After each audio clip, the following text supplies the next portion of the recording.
हाँ जी, आज का जो अपना टॉपिक होने वाला है जनरल डिडक्शन होने वाला है। जनरल डिडक्शन होता क्या है एक्चुअली में, जितना आप इनकम कमाते हो पहले इनकम को साथ टोटल कर लिया जाता है, यानी ग्रोस टोटल इनकम निकाल लिया जाता है। जैसे फॉर एग्जांपल मैंने कल 5 हेड समझाए थे। सैलरी, है ना, हाउस प्रॉपर्टी, हाउस रेंट से income, PGBP, capital gain, other sources. मान लीजिए पांचों हेड का 5-5 लाख का इनकम है। अगर टोटल ग्रोस इनकम कितना हुआ, 25 लाख का। फिर जनरल डिडक्शन में ऐसे जनरल डिडक्शन का चैप्टर 6A होता है वैसे। दूसरी बात ये है, जब इसमें कोई सेक्शन दे रखा है, अगर आप उसमें फॉल कर जाते हो तो उतने का अमाउंट को छूट दे दिया जाता है। मान लीजिए 25 लाख का आपका ग्रोस टोटल इनकम था, आपको 1.5 लाख का जनरल डिडक्शन मिल जाता है, तो नेट टोटल वैल्यू कितना आ जाता है आपका, 23.5 लाख। उस पर आपको टैक्स का पेमेंट करना पड़ेगा। तो जनरल डिडक्शन आपको टोटल ग्रोस वैल्यू में से माइनस किया जाता है।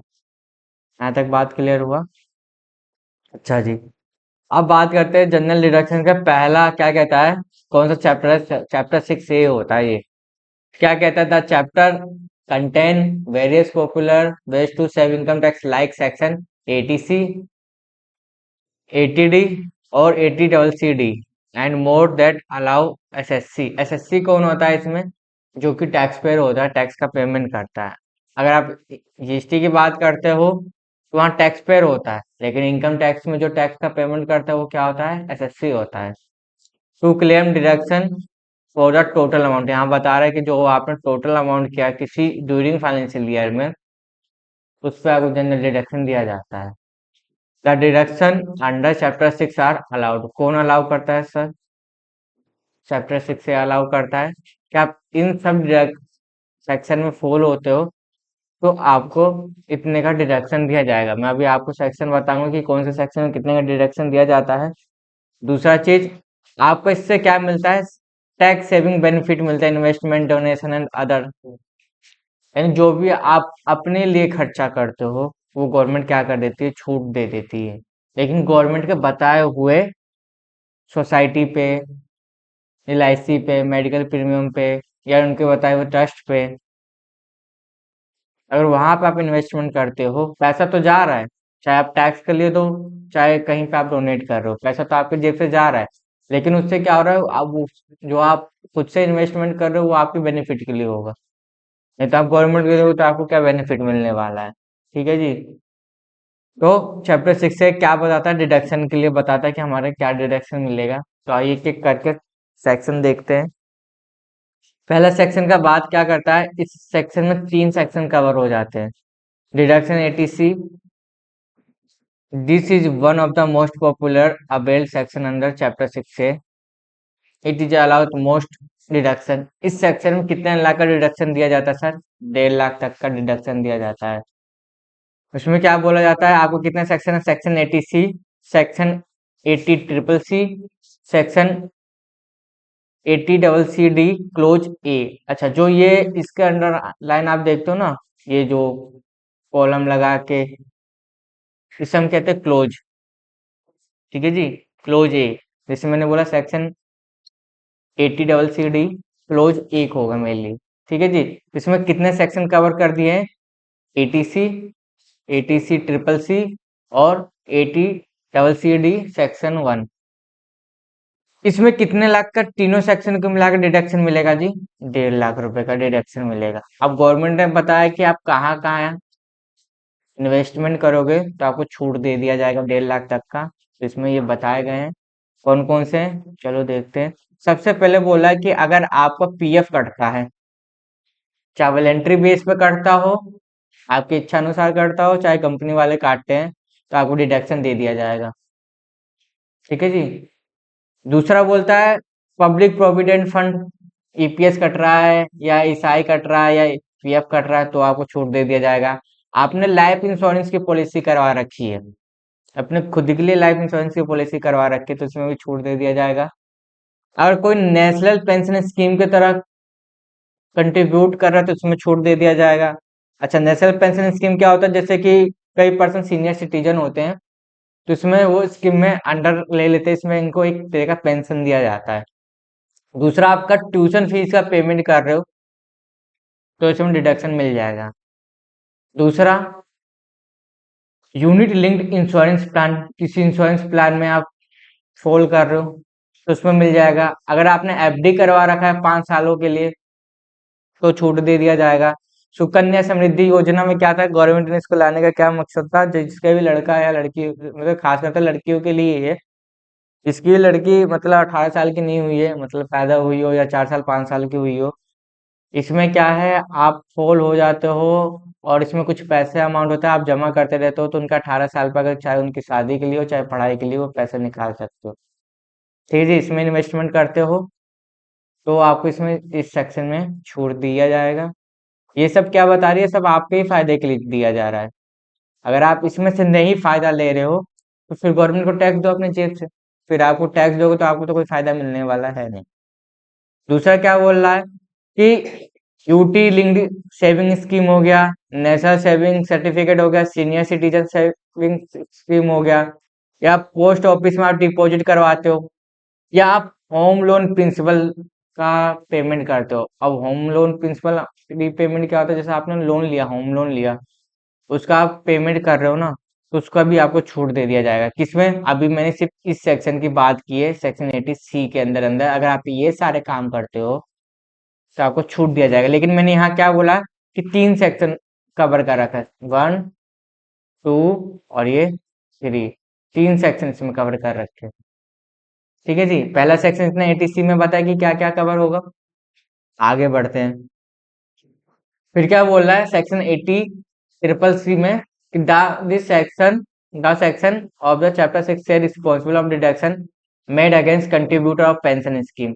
ये क्या बोलता है सर, पेंशन स्कीम के बारे में बोलता है। ठीक है जी, जो 80C में कवर है, 80C क्लोज 1 में कवर है, इसकी लिमिट कितनी दी जाएगी, 1.5 लाख की। जो ऊपर में बताया गया है कि पेंशन स्कीम होगा वही यही बता रहा है। फिर इसमें ये तीनों सेक्शन का लाने का मकसद क्या हो कि इस सेक्शन में बता रहे कि इस सेक्शन में ये चीजें फॉल हो गई, नहीं तो मैंने आपको ऊपर ही बताया तीनों सेक्शन को मिला के कितना का आपको डिडक्शन दिया जाएगा, 1.5 लाख तक का डिडक्शन दिया जाएगा। 8 सेक्शन 80C CD क्लोज 1 बोलता है contribute made to central government pension fund scheme. अगर आप सेंट्रल गवर्नमेंट के पेंशन फंड स्कीम में पैसा डालते हो तो भी आपको कितना दिया जाएगा, 1.5 लाख का छूट दिया जाएगा। दूसरा 80CCD contribute national pension scheme, अगर आप एनपीएस में इन्वेस्टमेंट करते हो तो आपको 1.5 लाख तक का ही छूट दिया जाएगा, जो कि ये तीनों सेक्शन के मिला के यहाँ से लेके आपको, यहाँ से लेके और यहाँ तक में आप जिस भी चीज में फॉल करते हो उसमें आपको जितना अमाउंट का आप पेमेंट कर रहे हो, यानी आप मान लीजिए लाइफ इंश्योरेंस का प्रीमियम आप दे रहे हो 2 लाख का, तो आपको 2 लाख का छूट नहीं मिलेगा, मिलेगा कितने का, सिर्फ 1.5 लाख का, जितना इस सेक्शन में आपका अमाउंट फिक्स किया गया है। ठीक है जी, आप कहोगे कि नहीं यार मैं तो 6 लाख का 4 लाख का प्रीमियम पे कर रहा हूँ तो मुझे पूरे का मिलेगा, नहीं, 1.5 लाख से ज्यादा का नहीं दिया जाएगा छूट। ठीक है जी, समझ में आया ये सेक्शन। सॉरी, आगे की अगर हम बात करते हैं तो हमारा दूसरा सेक्शन क्या कहता है, deduction in respect of medical insurance premium. कितने पर्सन होते हैं कि मेडिकल इंश्योरेंस प्रीमियम भी करवाते हैं। अच्छा, इसमें एज लिमिट के हिसाब से बताया गया है कि कितने से कितने अमाउंट तक का आपको छूट दिया जाएगा या नहीं दिया जाएगा। सबसे पहले अगर मैं बात करूं तो deduction in respect of medical insurance premium का सेक्शन क्या, सेक्शन 80D है जी। ठीक है, इसमें क्या बोलता है, every individual or HUF can claim a deduction for medical insurance premium paid in the financial year under section 80D। अच्छा, इंडिविजुअल कौन और HUF कौन। इंडिविजुअल का मतलब होता है हम जैसे नॉर्मल पर्सन जो कि अपना मेडिकल इंश्योरेंस करवाते हैं वो क्लेम कर सकते हैं। अच्छा, HUF क्या होता है, ये एक तरह की फैमिली होती है, यानी हिंदू अनडिवाइडेड फैमिली होती है। जैसे 4 सदस्य हैं, एक मुखिया माना जाता है जो मेन होता है, जो सबसे सीनियर सिटीजन माना जाए, या आपके फादर हो सकते हैं, दादा हो सकते हैं, कोई भी हो सकता है। वो चारों मिलके क्या करते हैं, इंडो अनडिवाइडेड लॉ में रजिस्टर्ड करवा लेते हैं, उसे कहते हैं HUF फैमिली। ठीक है जी, तो उनको ये डिडक्शन मिल सकता है अगर आप वो इंश्योरेंस करवाते हैं मेडिकल इंश्योरेंस को। कौन सेक्शन बताता है, सेक्शन 80D बताता है कि भाई कौन क्लेम कर सकता है इस सेक्शन में, सिर्फ इंडिविजुअल पर्सन और HUF पर्सन, उसके अलावा और कोई नहीं। देखो आगे बताएगा, this deduction is also level for top of health plan category in less plan, यानी आपका स्वास्थ्य ठीक नहीं रहता है ठीक है जी। हेल्थ के रिगार्डिंग अगर आप प्लानिंग कर रहे हो और मेडिकल इंश्योरेंस में आप जा रहे हो तो सेक्शन 80D में आपको इसका डिडक्शन मिल सकता है। लेकिन कितने अमाउंट तक का मिलेगा, कितने एज लिमिट है, वो आगे हम अभी देखने वाले हैं। ठीक है जी। अच्छा, क्या कह रहा है, who is eligible for deductions under section 80D? कौन एलिजिबल है सेक्शन 80D के अंदर डिडक्शन लेने के लिए? तो मैं बताऊं तो इंडिविजुअल पर्सन, जैसा कि मैं अभी ऊपर आपको बता के आया। दूसरा कौन है, एचयूएफ फैमिली। लेकिन इसमें क्या बोल रहा है, अब यहाँ देखो गौर करने वाली बात है कि नो अदर एंटिटी। एंटिटी का मतलब क्या होता है, बिजनेस। ठीक है जी। कोई सा भी बिजनेस हो can claim this section. For example company हो सकती है, फर्म हो सकती है, ये क्या करेगी भाई, ये क्लेम नहीं कर सकती है medical insurance under this section. यानी 80D का डिडक्शन सिर्फ कौन ले सकता है, मेडिकल इंश्योरेंस का फायदा कौन उठा सकता है, सिर्फ इंडिविजुअल पर्सन और एचयूएफ पर्सन। कंपनी नहीं उठा सकती है, चाहे कैसी भी कंपनी हो, छोटी हो या बड़ी हो। समझ में आया? अच्छा, अब क्या कहता है कि what deduction is allowed under section D. कहता है क्या अलाउ करता है सेक्शन डी, तो कहता है the following expenses are allowed.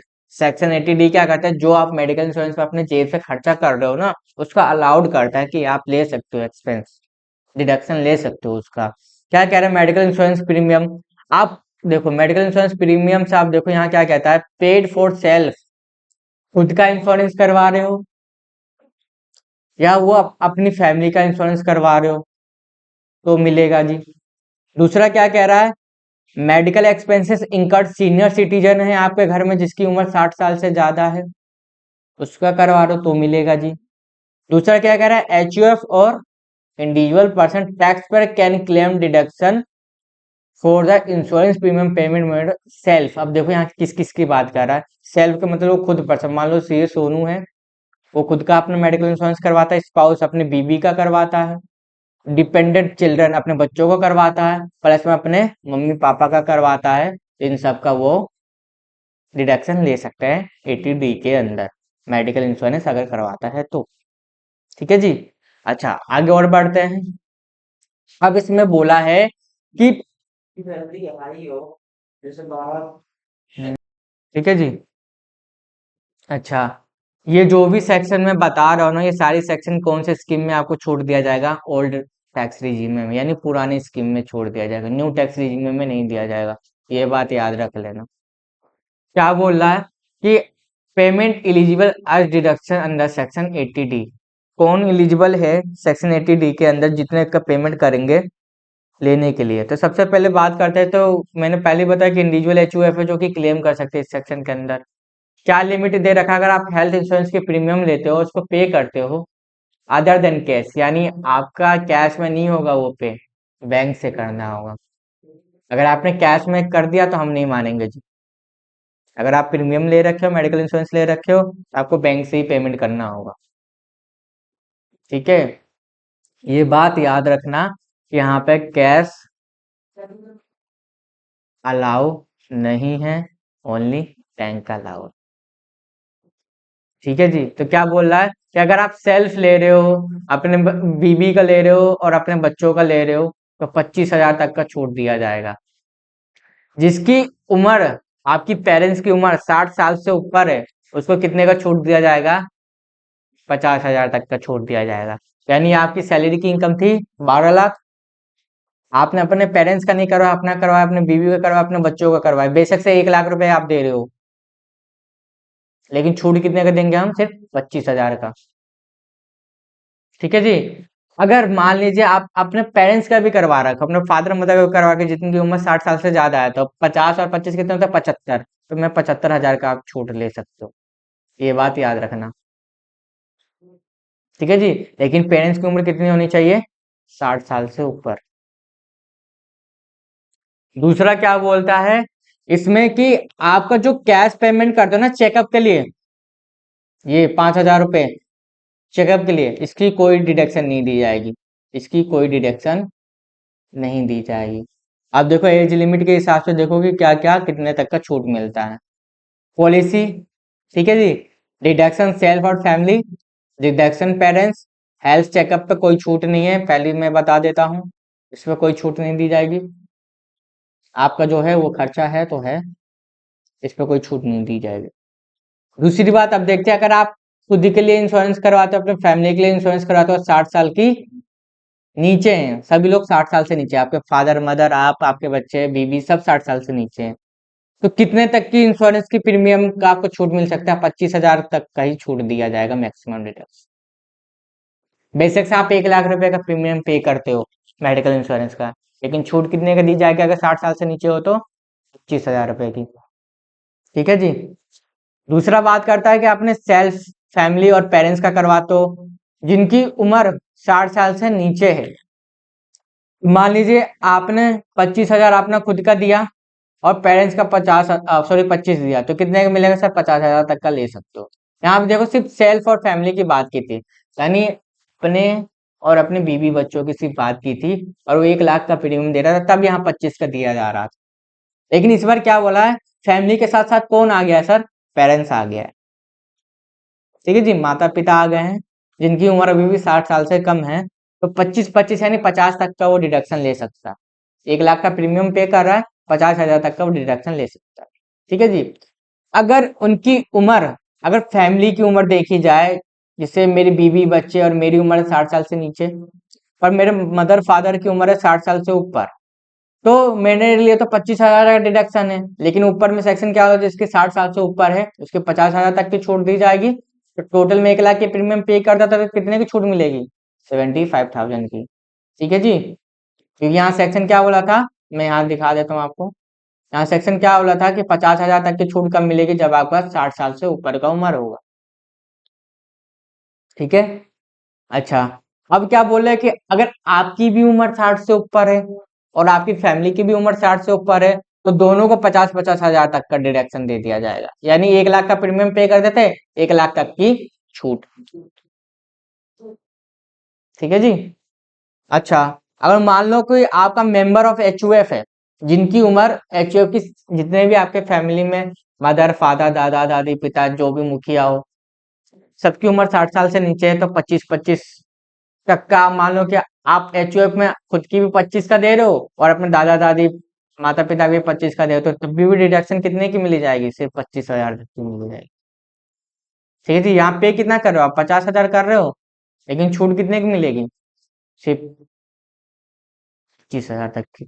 लेकिन उनकी उम्र 60 साल से ऊपर है, तो 50-50,000 तक की दी जाएगी। देखो, एक यहाँ पे देखोगे ना, एक यहाँ पे क्रॉस वेरीफाई कर रखा है कि यहाँ पे सिर्फ 50,000 तक का ही लिमिट दिया जाएगा एचयूएफ के लिए। बेशक से 1 लाख रुपए पे कर रहा है और उम्र कितनी है? 60 साल से ज्यादा है, तब भी कितने की सिर्फ छूट दी जा रही है? सिर्फ 50,000 तक की। क्योंकि भाई एचयूएफ में क्या होता है, जॉइंट फैमिली हो जाती है। अगर आप हिंदू अनडिवाइडेड फैमिली में रजिस्टर करवाते हो तो उसको जॉइंट फैमिली माना जाता है। इसलिए यहाँ पे बेशक से 1 लाख रुपए पर्सन पे कर रहा है, लेकिन छूट कितने की दी जाएगी? 50,000 तक की। एज लिमिट के हिसाब से समझ में आया कितने का छूट मिलेगी, क्या मिलेगी क्या नहीं मिलेगी? अच्छा, अभी तक किसी को डाउट हो तो बताओ। अब बात क्या करता है सर, सेक्शन 80 डी। इसमें क्या कहता है सेक्शन 80 डी में कि deduction under section 80 D of the income tax act is allowed residential individual person, normal हम जैसे पर्सन की बात कर रहा है, एचयूएफ पर्सन की बात कर रहा है, dependent who is differently abled and wholly depend on the individual supported and maintenance। जो पर्सन विकलांग है, जो दूसरे पे डिपेंड करता हो, ठीक है जी, वो ये सेक्शन बात करता है, सेक्शन 80 डी। ठीक है जी। क्या कहता है, कंडीशन क्या कहता है इस सेक्शन में डिडक्शन लेने के लिए? तो सुनो, the deduction can be claim only if the tax पर ऑप्ट पे tax under old tax regime में। मैं जितना भी अभी आपको पढ़ा रहा हूँ ना, देखो न्यू टैक्स रिजीम में जाओगे तो 1 रुपए की भी छूट नहीं दिया जाएगा। बस उसमें कौन सी स्कीम में छूट दी जाती है? जैसे आप गवर्नमेंट एम्प्लॉय हो, अग्निपथ वीर स्कीम में एक आया था, आप सुना होगा, उसी स्कीम में उनको सिर्फ छूट दी जाती है, बाकी किसी भी स्कीम में छूट नहीं दी जाती है। जितना भी अभी सेक्शन पढ़ा रहा हूँ, ओल्ड टैक्स रिजीम के हिसाब से आपको छूट मिलेगा। ठीक है जी, न्यू टैक्स रिजीम के हिसाब से नहीं दिया जाएगा। क्योंकि न्यू टैक्स रिजीम में मैं अभी आपको रेट बताऊंगा क्यों नहीं छूट दिया जा रहा है और ओल्ड में क्यों दिया जा रहा है। ठीक है जी, जब कैलकुलेशन बताऊंगा ना तो आप खुद ही आप समझा दूंगा मैं वहां पे।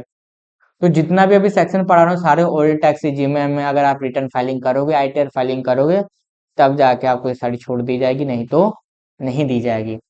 जितना भी अभी सेक्शन पढ़ा रहा हूँ मैं आपको, सामने वाले पर्सन से पूछोगे कि सर क्या आप लाइफ इंश्योरेंस पे करते हो, क्या आप मेडिकल इंश्योरेंस पे करते हो, उसका कोई रिसिप्ट है? ठीक है जी, अगर आप वो कहते हैं कि सर मेरे इनकम में से डिडक्शन चाहिए, तब सीधे कहोगे सर जो भी चीज आप पे करते हो ना उसका रसीद दे दीजिए मुझे बस। ठीक है, अगर वो कहता है कि मैं लाइफ इंश्योरेंस पे करता हूँ इतने का, 1 लाख रुपए का, तो मैं भी आपको डिडक्शन बताया कितने तक का मिलेगा, है ना? अगर वो कहता है मैं मेडिकल इंश्योरेंस पे करता हूँ 2 लाख रुपए का, तो आपको भी आपको बताया कितने रुपए का छूट दिया जाएगा। ठीक है जी, अगर वो कहता है कि मैं मेरा पीएफ कंट्रीब्यूट होता है, तो उससे कहो कि सर दिखाओ तभी तो हम डिडक्शन देंगे। ये नहीं कि खुद भी अपने मन से आईटीआर में कुछ भी भर दिया तो इनकम टैक्स की तरफ से क्या आ जाती है, नोटिस आ जाती है कि आपने गलत डिडक्शन ले रखा है।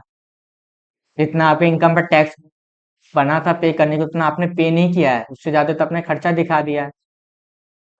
समझ में आया? तो कुछ भी नहीं, जो सेक्शन में लिखा है उसी सेक्शन के हिसाब से आपको सिर्फ डिडक्शन देना है। बेसिक वो बंदा 10 लाख क्यों ना लाइफ इंश्योरेंस का पे करता हूँ। समझ में आया? है? हाँ, प्रूफ चाहिए होता है, प्लस में जितने का यहाँ लिमिट दे रखा है ना अमाउंट को उतना ही। नहीं, कुछ वापस नहीं होता है। कैसे वापस होगा? ठीक है जी। दूसरा क्या कहता है, deduction is allowed for a dependent, वो पर्सन कैसा होना चाहिए, खुद पे डिपेंडेंट होना चाहिए, और the tax payer not the tax payer himself, यानी वो खुद से भी रिटर्न फाइलिंग नहीं कर सकता, टैक्स का पेमेंट नहीं कर सकता है। ऐसे पर्सन के लिए सेक्शन बनाया गया है जो कि विकलांग है, जो कि कमाने की अवस्था में नहीं है, तब भी थोड़ा बहुत वो दूसरे पे डिपेंड होकर इनकम कमाता है। तो दूसरा क्या कहता है कि the deduction can be only claimed by residential individual person, जो ये सेक्शन में क्लेम करना चाहता है वो पर्सन कहाँ का होना चाहिए, सिर्फ इंडिया का रेजिडेंटल पर्सन होना चाहिए, तभी दिया जाएगा। नॉन रेजिडेंटल पर्सन को नहीं दिया जाएगा। रेजिडेंटल नॉन रेजिडेंटल में क्या होता है, रेजिडेंटल जो कि भारत के निवासी होते हैं, नॉन रेजिडेंटल मतलब जो फॉरेन कंट्री के होते हैं, अदर स्टेट के, अदर कंट्री के होते हैं, तो उनको हम नॉन रेजिडेंटल कहते हैं। ठीक है जी। अच्छा, कितनी एबिलिटी होनी चाहिए, लेस देन 40% से कम नहीं होनी चाहिए।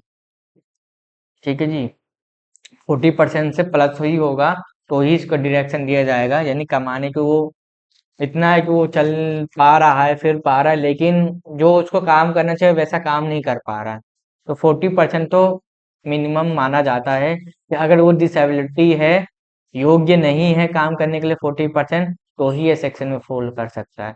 अच्छा, dependent in case individual tax payer क्या कहता है, अपने बीवी बच्चों पेरेंट्स ब्रदर सिस्टर, और tax payer in case of the means of member of H U F family, ये सारे किस में आ जाते हैं sir, H U F family में भी आ सकते हैं, इनको भी डिडक्शन दिया जाता है। दूसरा, अगर मैं बात करूँ इस सेक्शन में कितने अमाउंट तक आप डिडक्शन ले सकते हो, तो इसमें बता रखा है कि जो पर्सन डिसेबिलिटी है मोर देन 40% होना चाहिए, लेस देन 80%, यानी 40-80 के बीच में होना चाहिए उसकी डिसेबिलिटी। तो कितने तक की छूट दिया जाएगा सर, 75,000 रुपए तक का छूट दिया जाएगा। अगर वो डिसेबिलिटी 80% से ज्यादा है तो कितने की छूट दे दी जाएगी, 1,25,000 तक की। ठीक है जी, समझ में आया? अच्छा, और बात क्या करता है, अगर मान लो अभी तक हमने किस किस की बात करी sir, life insurance, medical insurance, disability जो कमाने योग्य नहीं है पर्सन। अब ऐसे भी पर्सन होते हैं जो मेडिकल ट्रीटमेंट करवाते हैं जी। ठीक है जी, क्या करवाते हैं, मेडिकल ट्रीटमेंट करवाते हैं, तो कौन सा सेक्शन में आता है, सेक्शन 80 डबल डी में आते हैं जी। तो क्या कहता है, एसएससी मैंने अभी आपको बताया जो टैक्स का पेमेंट करता है, जीएसटी की बात करें तो टैक्स पेयर कहलाते हैं, इनकम टैक्स की बात करें जो टैक्स का पेमेंट करता है वो क्या कहलाते हैं, एसएससी। ठीक है, तो क्या कहता है, this section provided deduction to an assessee who is residential in India being a individual and in HUF family, the deduction is available individual medical expenditure incurred, expenditure का मतलब क्या होता है सर, खर्चा। ठीक है जी, इनकर्ड ऑफ हिमसेल्फ डिपेंडेड, वो खुद के लिए खर्चा करे, खुद पे डिपेंड है, it is also to be HUF for such expenditure incurred of its member. जो भी HUF में रजिस्टर्ड हो या इंडिविजुअल पर्सन में हो, वो सारे मेंबर को इसमें काउंट किया जाता है। ठीक है, ये नहीं कि भाई उसके लिए मैं अलग खर्चा कर रहा हूँ तो वो उसका अलग डिडक्शन दिया जाएगा। जैसे मान लो कि मेरे फैमिली में 4 बंदे हैं, मैं चारों पे अलग अलग ट्रीटमेंट का खर्चा करता हूँ, किसी पे 2 लाख, किसी पे 1 लाख, किसी पे 50,000, किसी पे 10,000। तो मैं सबका टोटल करूंगा, लेकिन सबके लिए मैं अलग अलग डिडक्शन नहीं दूंगा। दूसरी बात क्या कह रहा है कि आपका क्वालिफाई फॉर डिडक्शन कितना होगा पेमेंट का, any amount actually paid of medical treatment of such disease ailment of to men specify the rules made by behalf the border himself dependent. Board for himself dependent मतलब जितना rule के हिसाब से बताया गया इस सेक्शन में उतना मैक्सिमम डिडक्शन ले सकते हो। क्या कह रहा है, senior citizen being a residential और इंडिविजुअल। अगर आपको सीनियर सिटीजन हूँ, सीनियर सिटीजन कब होते हैं, जब 60 साल से ऊपर होते हैं। ठीक है जी, सुपर सीनियर सिटीजन कब होते हैं, जिसकी उम्र 80 साल से ऊपर होती है। ठीक है, जो 60 साल से ऊपर है उसको सीनियर सिटीजन कहते हैं, जो 60 80 साल से भी ऊपर होते हैं उसे सुपर सीनियर सिटीजन कहते हैं।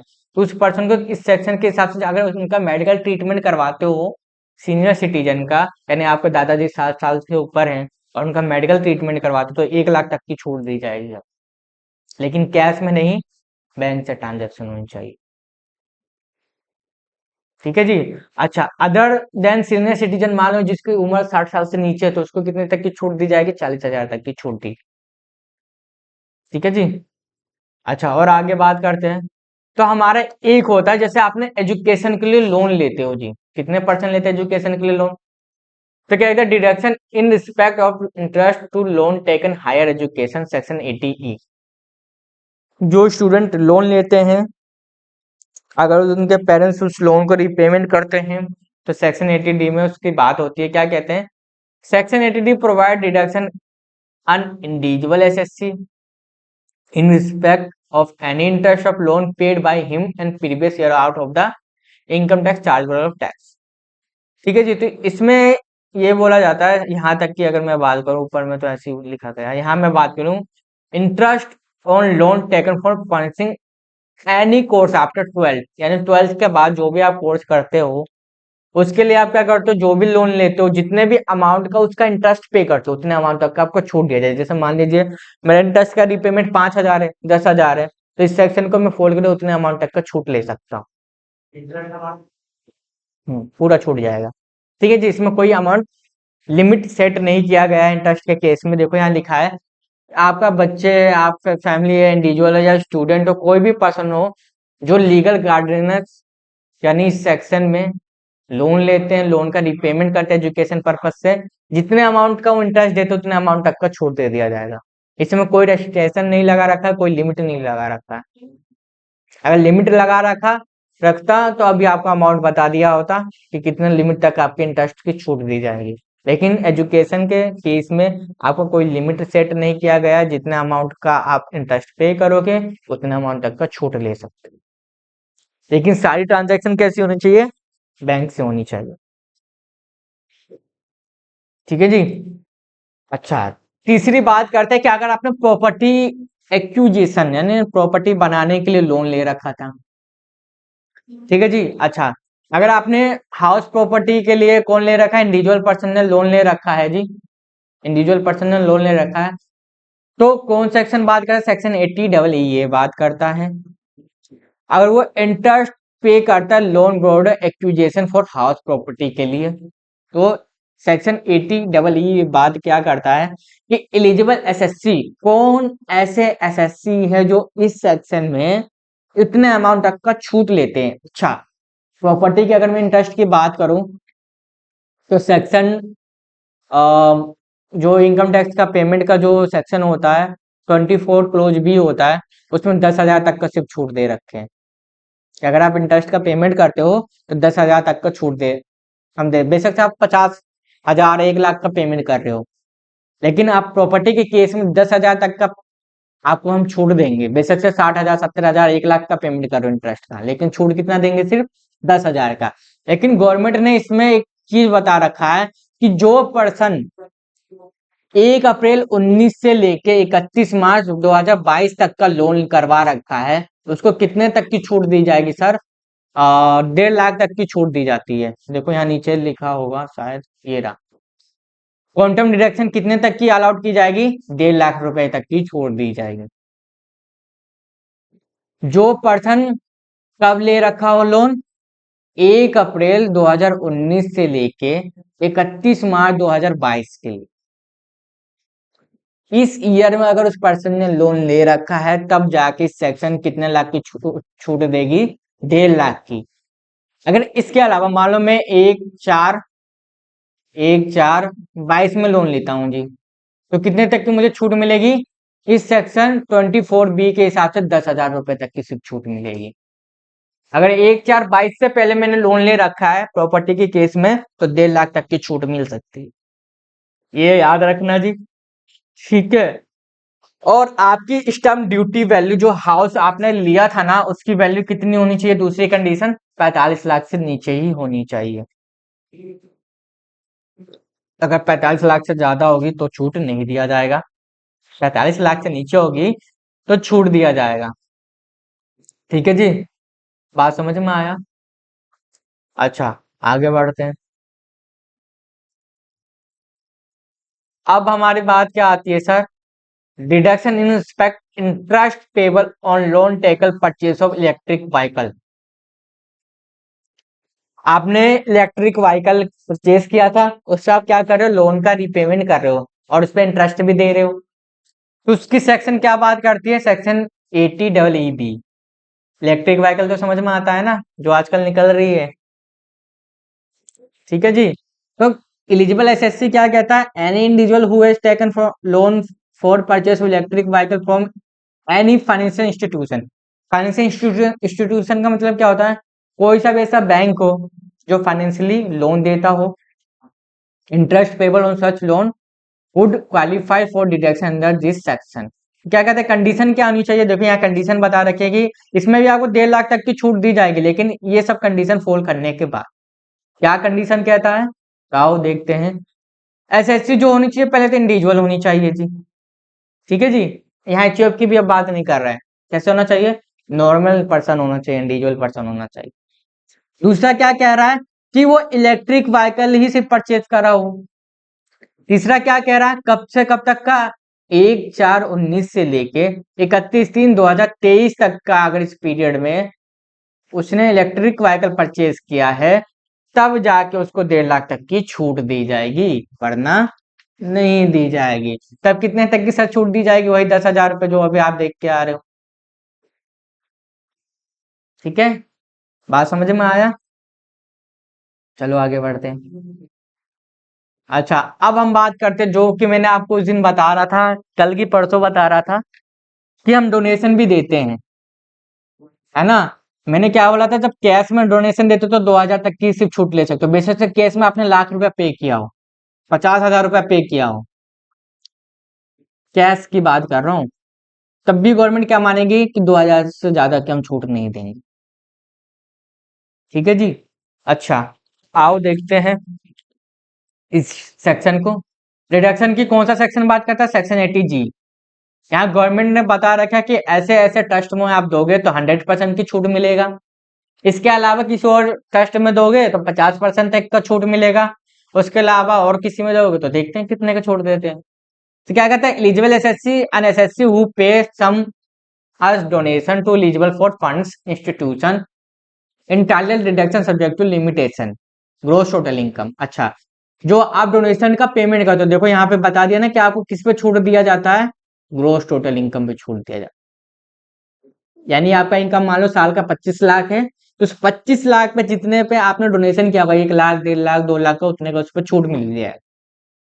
जैसे मेरे 25 लाख का इनकम था, मैंने 50,000 का भाई सेक्शन 80G में डोनेशन दिया है, तो मेरी इनकम कितनी मानी जाएगी? 24.5 लाख। तो 24.5 लाख पे सिर्फ मुझे टैक्स देना पड़ेगा।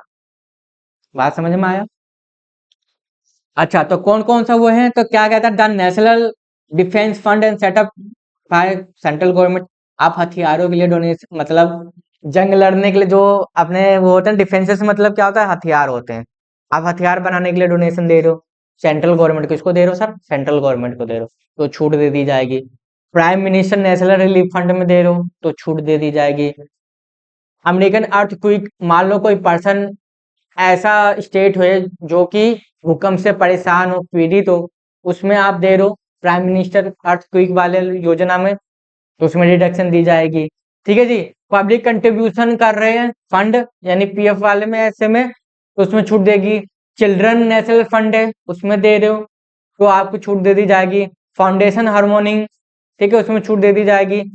चीफ मिनिस्टर अर्थक्वेक है, स्पोर्ट्स फंड है, कल्चरल फंड है, फिर उसके बाद अब क्या है, पीएफ क्रैश फंड है।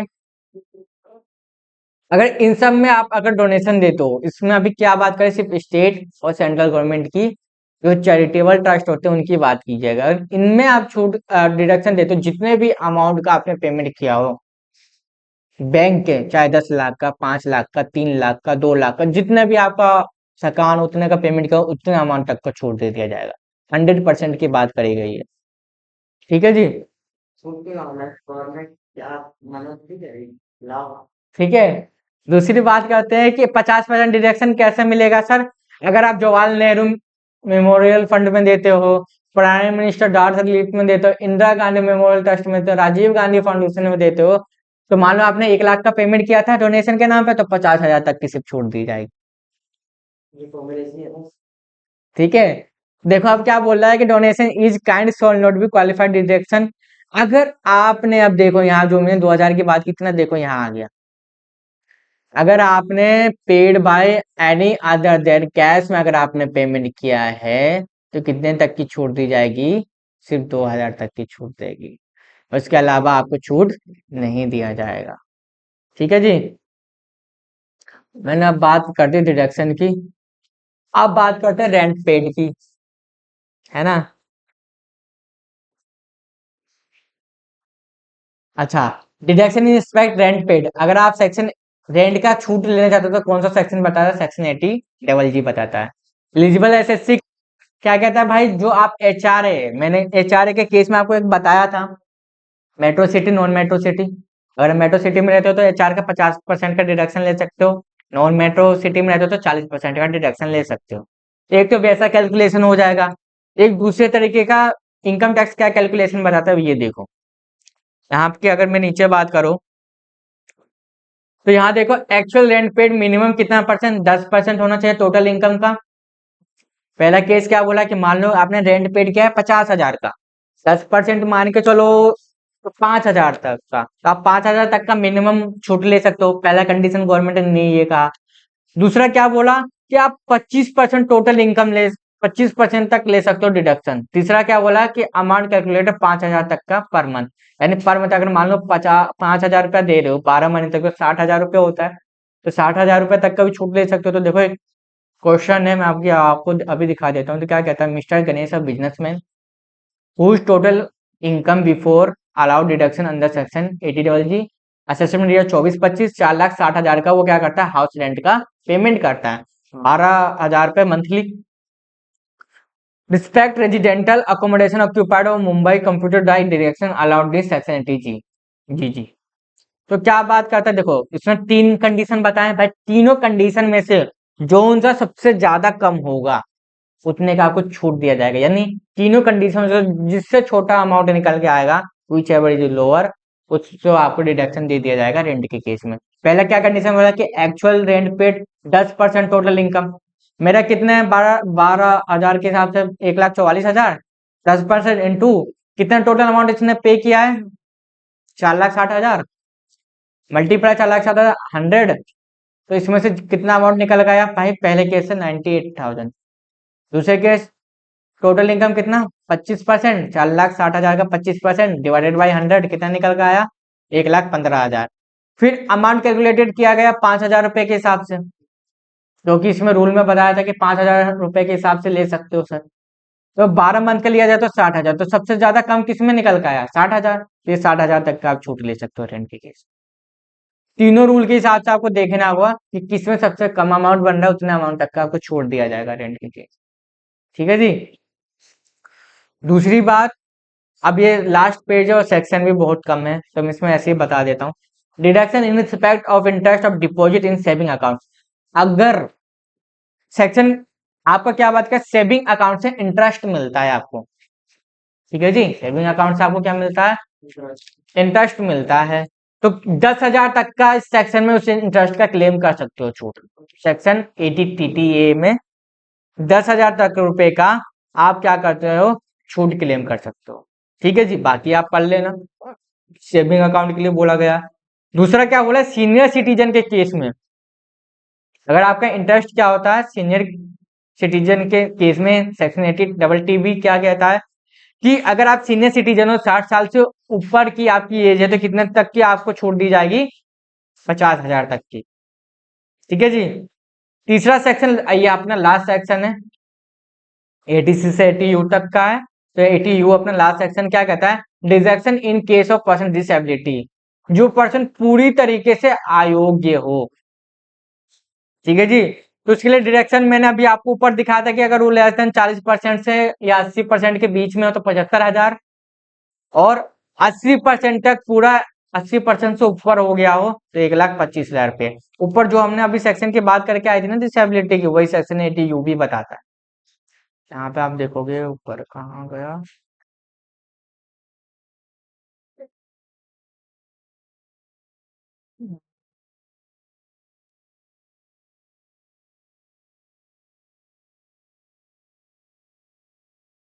आज का जनरल डिडक्शन अपना खत्म होता है। कल के लिए देखते हैं क्या टॉपिक है।